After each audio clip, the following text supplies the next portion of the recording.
اعوذ باللہ من الشیطان الرجیم بسم اللہ الرحمن الرحیم الحمد للہ رب العالمین العاقبۃ لأہل التقوی والیقین الصلاۃ والسلام علی اشرف الانبیاء والمرسلین خیر المبشرین والمنذرین شفیع المذنبین بعثہ رحمۃ للعالمین مولانا وسیدنا ونبینا ابوالقاسم محمد وآلہ الطیبین الطاہرین المعصومین المظلومین سیما علی امام المنتظر الحجت ثانی عشر روحی و ارواح العالمین لہ الفدا ولعنۃ اللہ علی اعدائہم و معاندہم و حاسدہم من الآن الی قیام یوم الدین۔ معصوم علیہ السلام کا ارشاد گرامی ہے کہ جو ایسی مجلس میں بیٹھ جائے، ایسی جگہ بیٹھ جائے جہاں ہمارے اوامر و فضائل زندہ ہوتے ہیں، بیان کیے جاتے ہیں، تو اس کا دل اس دن مردہ نہیں ہوگا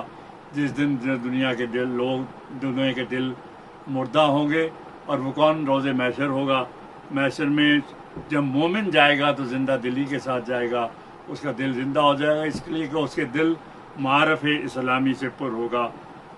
آج جو میں نے آپ کے سامنے گفتگو کرنی ہے تھوڑے سے لمحات میں، وہ یہ ہے کہ آج کل جو ذرا سی تھوڑی سی ناراضگی ہوتی ہے تو انسان سلام کرنا چھوڑ دیتا ہے، لیکن یاد رکھیے مومن کے لیے اللہ نے ایک ایسا عظیم تحفہ دیا ہے کہ سلام سے بڑھ کر کوئی چیز نہیں، کہ جب سلام انسان کسی کو کرتا ہے تو عاجزی کا اظہار کرتا ہے، سلام انکساری کا سبق دیتا ہے۔ سلام جو ہے کہ ایک ایسی عظیم شے ہے کہ جس کی وجہ سے انسان بلند مقام پر پہنچتا ہے، اور اتنا اس کا ثواب لکھا گیا ہے کہ ایک روایت میں ہے کہ 69 درجے جو ہے صرف اور صرف جو ہے اس کے لیے ہے جو جواز سلام دے رہا ہے، جو سلام کر رہا ہے اس کے 69 درجے، اور سلام کرنا مزہ جواب دینا واجب ہے۔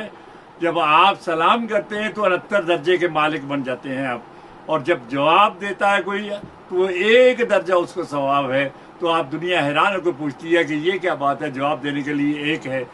اور جس نے سلام کیا ہے، اس لیے کہ جس نے سلام کیا ہے اس نے دین اسلام کو زندہ کیا ہے، ایسے امر کو زندہ کیا ہے کہ جس سے لوگ بھول بیٹھے ہیں۔ اس نے سلام کر کے سلام کو زندہ کیا ہے، اور سلام کے لغوی معنی جو ہیں وہ سلامتی کے ہیں، اور صرف مومن کے لیے یہ سلامتی ہے۔ یاد رکھیے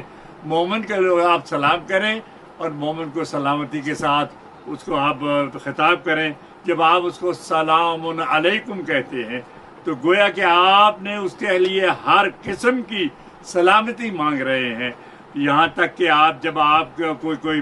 مومن سلام کرے تو آپ جواب، اس روایت میں ہے کہ اس کو بہتر سے بہتر جواب دیں۔ مثلا آپ نے سلام علیکم، اس نے سلام علیکم کہا تو آپ اس کو سلام علیکم ورحمۃ اللہ، اور اس کے بعد پھر برکاتہ کا کہے، تو اس میں 50 درجے مفت کی آپ کے درجے ثواب کے ملیں گے۔ یہ سلام کرنا جو ہے کتنا عظیم ہے۔ اور یاد رکھیے جب آپ کسی کو سلامتی کا سلام کرتے ہیں تو آپ اس کے لیے سلامتی چاہتے ہیں۔ وہ سلامتی فقط ایک چیز کے لیے نہیں، اس کے سلامتی اگر وہ بیمار ہے، سلامتی بیماری سے، سلامتی پیسے سے، سلامتی گھر سے، سلامتی ہر قسم کی سلامتی آپ اس کے لیے مانگ رہے ہیں۔ اس لیے اب آپ کے سامنے میں ایک لفظ کہنا چاہتا ہوں کہ جب انسان ہو کر آپ سلامتی کہ میں اتنی دعائیں مانگ رہے ہیں، تو جب کوئی معصوم جو ہے، اور جب معصوم کسی امام اور معصوم کسی کو سلام کرے تو پھر کیا ہوگا اس کا، کہ وہ سلامتی فقط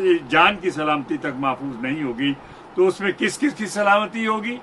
جان کی سلامتی، رزق کی سلامتی، نوکری کی سلامتی، بیماری سے سلامتی، اور دل کی اولاد کی سلامتی۔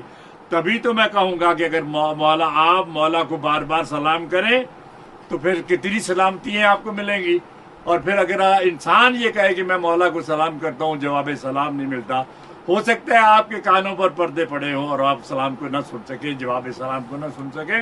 لیکن بار بار سلام کریں، کبھی تو امام جواب دیں گے۔ اس فقیر کی طرح جو چوکھٹ میں بیٹھ جائے اور گھر والا دروازہ نہ کھولے، وہ بیٹھ کے صدا لگاتا رہے گا جب تک کہ گھر والا دروازہ کھولے تو وہ جناب فوراً اندر جائے گا۔ تو بہرحال یہ ہے کہ سلام معصوم اگر کہہ رہا ہے تو اس میں ہر قسم کی سلامتی ہے، اور جب معصوم کہہ رہا ہے، کیونکہ اس لیے اگر آپ نے کسی مومن کو آپ نے سلامتی، تو ہو سکتا ہے وہ سلامتی لیکن سلامتی آئے یا نہ آئے آپ کی طرف، لیکن جب معصوم کسی کو سلامتی کہیں گے کہ تجھ پر سلام ہو، تو پھر سلام کو آنا پڑے گا مومن کے دروازے پر، اور وہاں کی ساری سلامتیاں اس کے لیے ہوں گی۔ وآخر دعوانا ان الحمد للہ رب العالمین۔